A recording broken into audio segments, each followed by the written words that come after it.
Alors, j'essaie de rester calme. Les Parisiens, c'est toujours la même chose avec vous, c'est toujours la même chose. J'en ai marre de vous, j'en ai marre, j'en ai vraiment marre.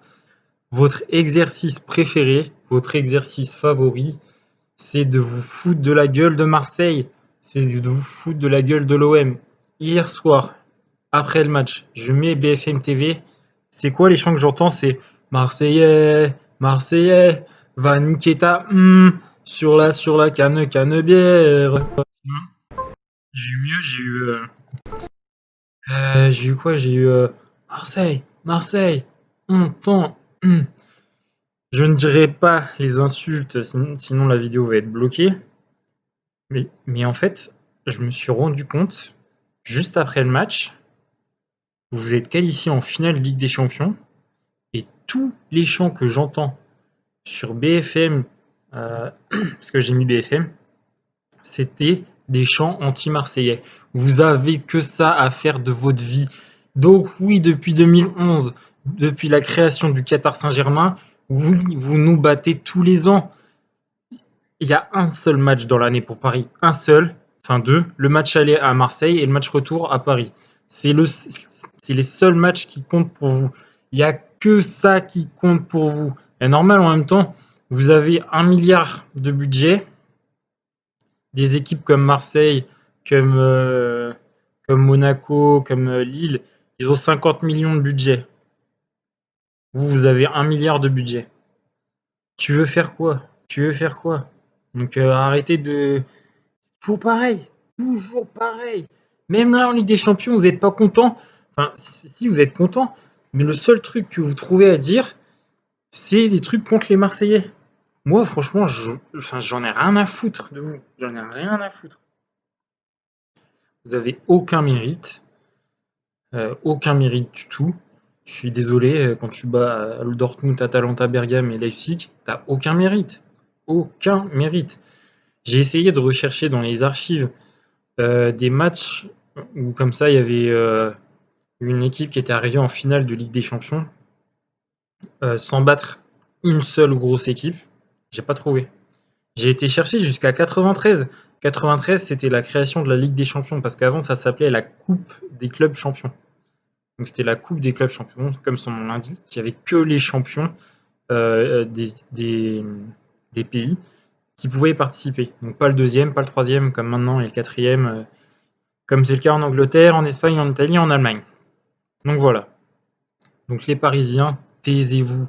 J'en ai rien à foutre. Vous n'avez pas d'histoire, d'accord? Vous avez une histoire. Le Paris Saint-Germain, entre 1970 et 2011, vous avez une histoire qui était parfois très drôle.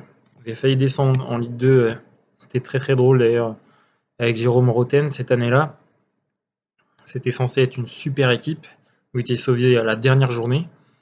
Et puis là, depuis 2011, donc on a créé le Qatar Saint-Germain et, et vous venez faire les fiers, vous venez faire les fiers de battre des équipes qui est toute l'équipe, elle vaut même pas un seul joueur de votre équipe. Comment tu peux être fier? Dis-moi comment tu peux être fier. Si tu, enfin, je veux dire, la Ligue des Champions, si tu joues contre Manchester City, Manchester United, Liverpool, Chelsea, Bayern Munich, Juventus de Turin, Real Madrid, FC Barcelone, Atlético Madrid, on va dire c'est les seules équipes qui ont un budget à peu près équivalent au vôtre. Parce que là, j'ai le schéma des budgets en Europe. Vous êtes quand même la 4e équipe d'Europe au plus gros budget. Vous vous rendez pas compte. Vous vous rendez pas compte. Donc oui, c'était super drôle de vous faire taper par les U15 l'an dernier de Manchester United, de gagner 4-0 à l'aller contre le Barça et de perdre 6-1 en prenant 3 buts en 8 minutes entre la 88e et la 96e. Puis contre Chelsea en gagnant 3-1 à l'aller et en perdant 2-0 au retour avec un but de Dembaba à la 88e. C'était très drôle. C'était très très drôle. Là, vous aviez affronté des équipes qui d'un niveau budgétaire était égal à vous. Et là, vous n'arrivez pas à comprendre dans votre tête que Dortmund, Atalanta Bergame et Leipzig, c'est comme si, je vais pas dire Marseille, c'est comme si Lille ou Rennes, ils affrontaient une équipe de nationale. Le rapport de force est pareil. C'est pareil. En Ligue 1, tu n'as pas une équipe, tu n'as aucune équipe qui a un rapport de force aussi déséquilibré que vous contre Dortmund, que vous contre Atalanta et que vous contre Leipzig. Ça n'existe pas. Regardez, vous avez battu une équipe qui a été créée en 2009. L'équipe, elle a été créée en 2009 et elle a eu le statut professionnel en 2014, il y a 6 ans. Et vous êtes fiers. Nous, quand on a battu Leipzig de Timo Werner en 2018, 5-2, on les a battus 5-2. Tout le monde se foutait de notre gueule en disant ouais, Leipzig, nul. Et là, vous battez Leipzig, c'est un exploit. Désolé, l'équipe de Leipzig en 2018, elle était 10 fois plus forte que l'équipe de Leipzig que vous avez affrontée hier. D'accord? Donc, arrêtez de parler. Arrêtez de me parler. Je connais l'histoire du foot. Je regarde tous les matchs. Tous les matchs des équipes que j'aime. Je les regarde tous les week-ends. Ça me prend un temps fou. C'est ma vie, c'est ma passion. Je regarde tous les matchs. Donc, je sais que l'Atalanta, c'est une équipe toute claquée qui prend 3 buts par match en moyenne. D'accord? L'Atalanta Bergame, au bout de 3 journées de Ligue des Champions, c'était 3 défaites. 3 défaites contre qui? Manchester City 5-1, Dynamo Zagreb 4-0 et Shakhtar Donetsk. Et ça a été la première fois de l'histoire qu'une équipe qui perd ses 3 premiers matchs en phase de poule se qualifie pour les phases éliminatoires. Waouh! Donc ils ont réussi à faire nul contre City, à battre Dynamo Zagreb et à battre le Shakhtar Donetsk lors de la dernière journée. Waouh! Incroyable! Incroyable! Et après Leipzig, ils étaient dans le groupe de Lyon, Benfica Lisbonne et Zénith Saint-Pétersbourg. Waouh! Waouh! Truc de ouf, quoi. Enfin, bref. Vous vous rendez même pas compte que vous affrontez des équipes archi nulles et vous êtes fiers. Vous êtes là, vous êtes fiers. Vous insultez les Marseillais, vous nous insultez. Mais tout ça, c'est parce que vous n'avez pas d'histoire. Vous n'avez pas d'histoire. Et moi, je le dis, je savais que Paris allait aller en finale de la Ligue des Champions quand j'ai vu le tirage au sort. C'était obligé. C'était l'année ou jamais. Match sec, huis clos, pas de supporters, pas d'aller-retour, pas de question du but à l'extérieur. Voilà, je veux dire, c'est tout droit, autoroute sans péage cette année pour aller en finale de Ligue des Champions. C'était obligé. Donc arrêtez de faire les fiers, arrêtez de faire les malins.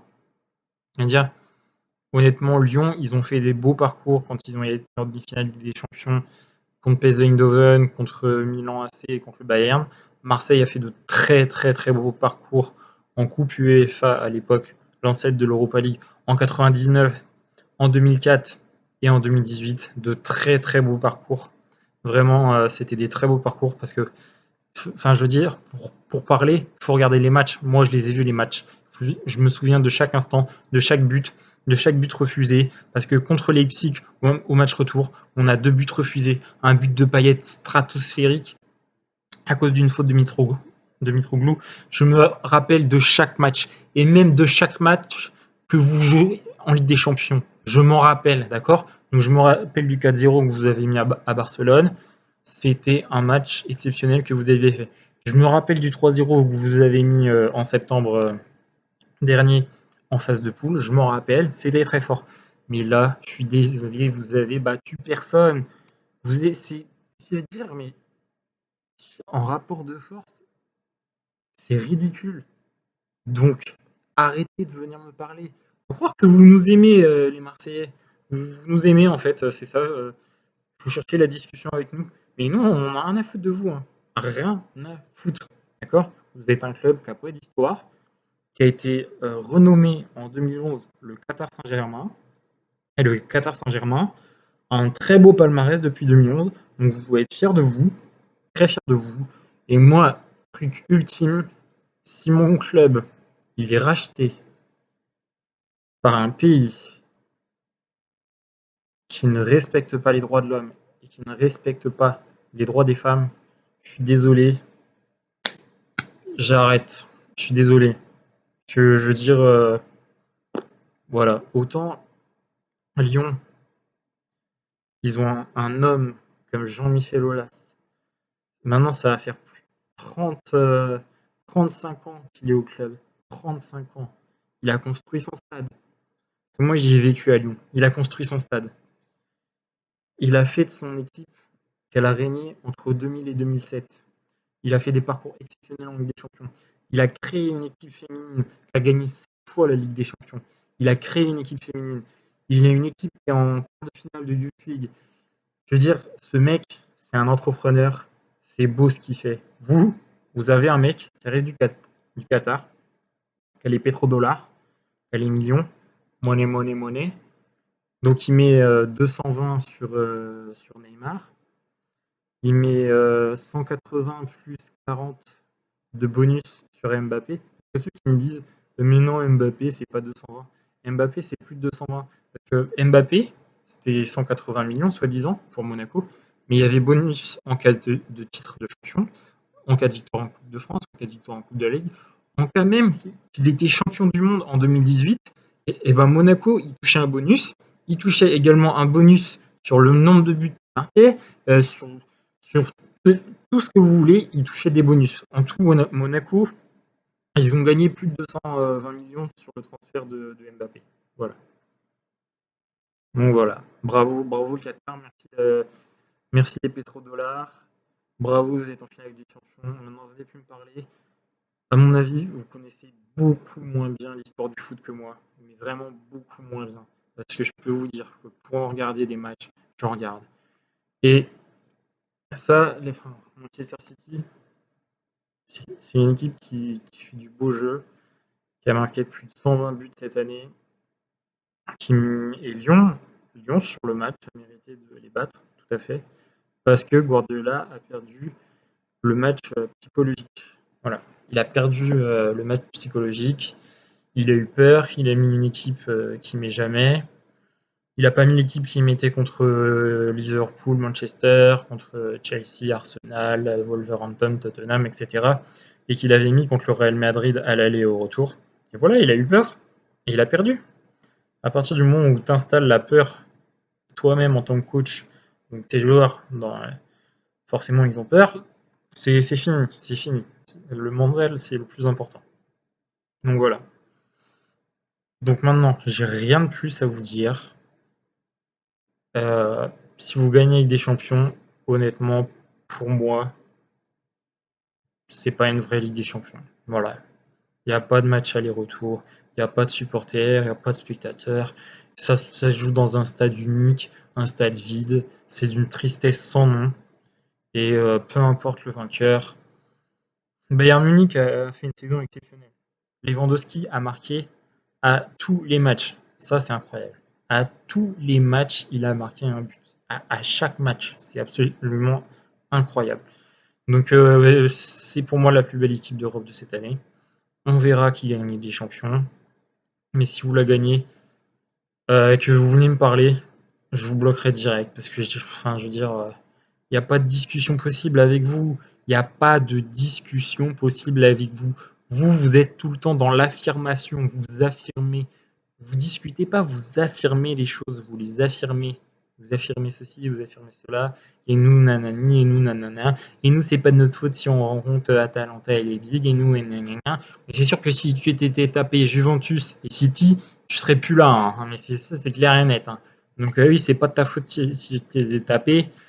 Mais tu peux dire merci aux boules magiques du tirage au sort. Hein. Sinon, crois-moi, tu serais pas là.